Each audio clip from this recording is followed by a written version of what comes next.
नवरात्रि के जो 9 दिन होते हैं बहुत ही शुभ और पवित्र दिन होते हैं।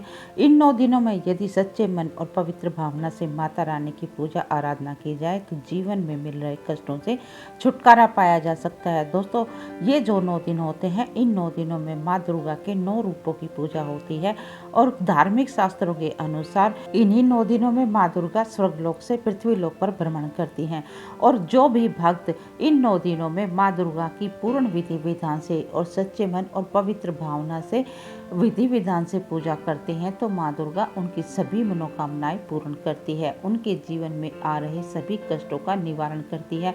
तो जिन भी जातकों के विवाह में विलंब हो रहा है या किसी भी कारण से उनके रिश्ते तय नहीं हो रहे या शादी तो बार बार तय हो जाती है, रिश्ता तय होकर टूट जाता है, शादी तक बात पहुंचते पहुंचते किसी न किसी कारण की वजह से रिश्ता टूट जाता है, विवाह नहीं हो पाता, तो ज्योतिष शास्त्र में नवरात्रि के दौरान करने वाले बहुत से उपाय बताए गए हैं। तो आज मैं आपको उन्हीं उपायों में से एक ऐसा अचूक उपाय बताऊंगी। ये उपाय आपने सिंदूर, कोडी और गुड़हल के फूल से करना है। इस उपाय के करते ही जिन बच्चों के विवाह में देरी हो रही है या रिश्ते बार बार तय होने के बाद टूट जाते हैं, तो इस उपाय के करते ही उनके विवाह में जो भी बाधाएं आ रही हैं, अड़चने आ रही हैं, वो तुरंत प्रभाव से दूर हो जाएंगी और एक ही दिन में उनका रिश्ता तय होने का योग बनेगा। दोस्तों, मैं ज्योतिषाचार्य सुमन कौशिक और मैं जो भी उपाय बताती हूँ वो सभी उपाय आजमाए हुए उपाय होते हैं, मेरे क्लाइंट के द्वारा किए गए उपाय होते हैं। दोस्तों, जो नवरात्रि का दिन होते हैं ये बहुत ही पवित्र दिन होते हैं क्योंकि इन 9 दिनों में माता रानी की शक्ति पूरे ब्रह्मांड में समाई होती है।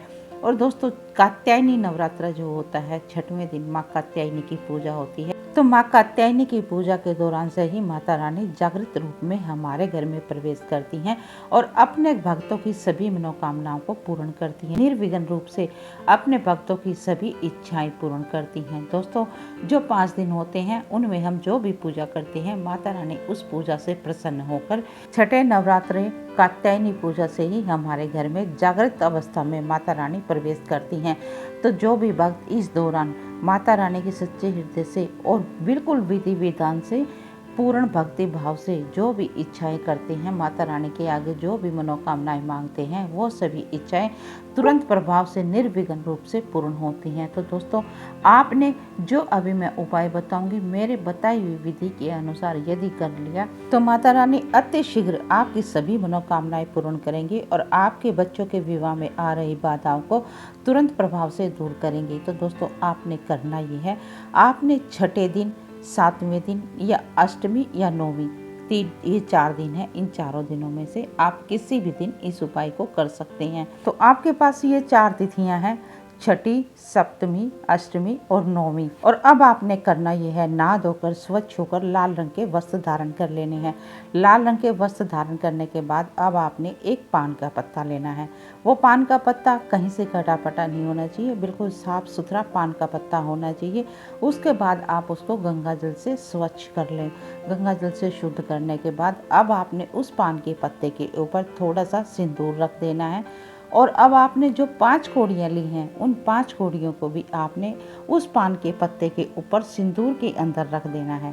दोस्तों, अब आपने करना ये है, एक गुड़हल का फूल जो लिया है उसको भी आपने उन कोड़ियों के ऊपर रख देना है और ये सारी चीज़ें अब आपने माता रानी के आगे रख देनी है और पूरे विधि विधान से माता रानी की पूजा करनी है। शुद्ध घी का दीपक जलाना है, अगरबत्ती लगानी है। जैसे आप माता रानी की पूजा करते हैं उसी प्रकार आपने पूजा करनी है और पूजा के दौरान आपने हाथ जोड़कर माता रानी से कामना करनी है, प्रार्थना करनी है कि हे माता रानी, मेरे बच्चे के विवाह में जो भी बाधाएं आ रही हैं, जो भी अड़चने आ रही हैं, उन अड़चनों को आप शीघ्र अति शीघ्र दूर करें। मेरे बच्चे के कुंडली में विवाह संबंधित जो भी दोष बने हों, चाहे वो कालसर्प दोष हो, मंगल दोष हो या शनि दोष हो, राहु केतु दोष हो, ग्रहण दोष हो, मेरे बच्चे की कुंडली में जो भी दोष है उन सभी दोषों का आप निवारण करें और मेरे बच्चे के शीघ्र अति शीघ्र विवाह होने के योग बने, इस प्रकार की आप कृपा करें।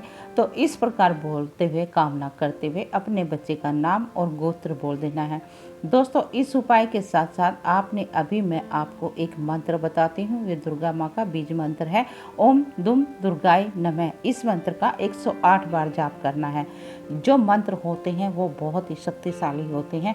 मंत्रों में बहुत शक्ति होती है। माता रानी तक आपकी बात पहुंचाने की मंत्रों में ताकत होती है। दोस्तों जब भी हम किसी देवी देवता या किसी ग्रह का उपाय करते हैं और उपाय के साथ साथ यदि हम उसी देवी देवता या ग्रह का बीज मंत्र का जाप करते हैं तो ये सोच लो उस उपाय का जो प्रभाव है वो 1000 गुना जल्दी अपना प्रभाव दिखाएगा, अपना असर दिखाएगा।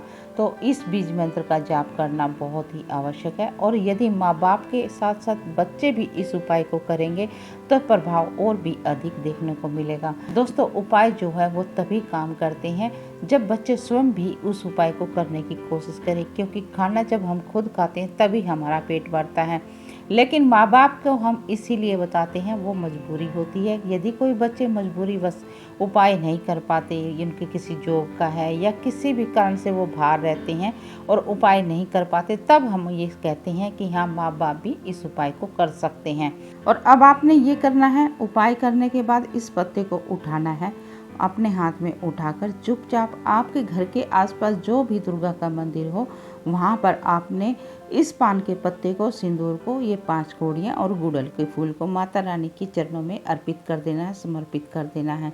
दोस्तों हाथ जोड़कर माता रानी के आगे अपने बच्चे के शुभ विवाह के लिए आपने कामना करनी है और अपने घर लौटकर आ जाना है। तो दोस्तों यदि इस उपाय को आप कर रहे हैं तो आपने इतना ध्यान रखना है कि उपाय करते समय आपने मुहूर्त का ध्यान रखना है कि शुभ मुहूर्त में किए गए उपाय, शुभ समय में किए गए उपाय तत्काल प्रभाव से अपना असर दिखाते हैं। तो आपने उपाय करते समय आपने टाइम का, समय का ध्यान अवश्य रखना है कि आप किस मुहूर्त में इस उपाय को कर रहे हैं। आप किसी पंचांग में मुहूर्त अवश्य ही देख लें और इस उपाय के करते ही आपके बच्चे के विवाह में जो भी बाधाएं आ रही हैं, जो भी अड़चनें आ रही हैं, वो तत्काल प्रभाव से दूर हो जाएंगी। बहुत ही शक्तिशाली उपाय है ये। और यदि इस उपाय के करने के बाद भी आपके बच्चे के विवाह में किसी प्रकार की कोई अड़चन या बाधा आती है तो कमेंट बॉक्स में अपने बच्चे का नाम, date of birth, birth time और बर्थ प्लेस लिखकर अपनी समस्या लिख दें। मैं आपके बच्चे की कुंडली देखकर कोई ना कोई उपाय बताने की अवश्य ही कोशिश करूंगी।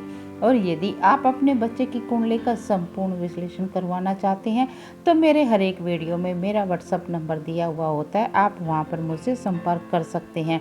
दोस्तों यदि आपको ये जानकारी अच्छी लगे, ये उपाय अच्छा लगे तो वीडियो को लाइक और चैनल को सब्सक्राइब अवश्य ही कर दें।